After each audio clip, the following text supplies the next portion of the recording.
వ్యాపారి దగ్గర ఎంత తిన్నా తరిగిన ఆస్తి, కానీ అంత ధనమున్న సుఖాన్ని మాత్రం పొందలేకపోతాడు.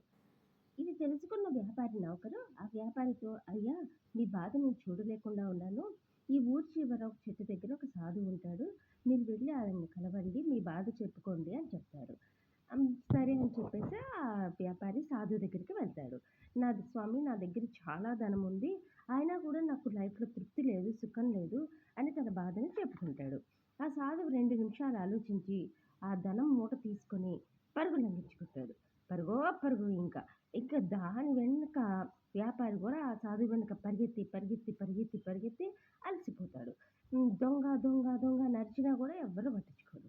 అతను ఇంకా అలసిపోయి ఎంత దూరం పరిగెత్తినా సాధువు వ్యాపారి చేతికి చిక్కడు.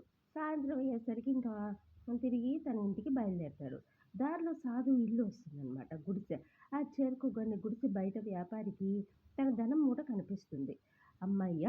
నా ధనం ఇక్కడే ఉంది, ఎక్కడికి పోలేదు అని ధనం మూటని గట్టిగా హత్తుకుంటాడు. అప్పుడే సాధువు గుడిసె నుంచి బయటకు వచ్చి చిరునవ్వుతో, ఒకవేళ నిజంగా ధనం మూటతో పారిపోయి ఉంటే ఏమయ్యేది అని అడుగుతాడు.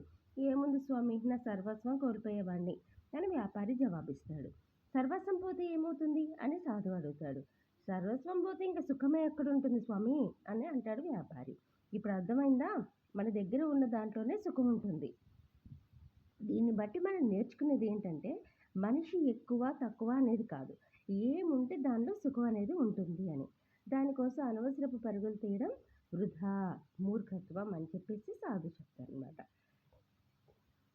సబ్స్క్రైబ్.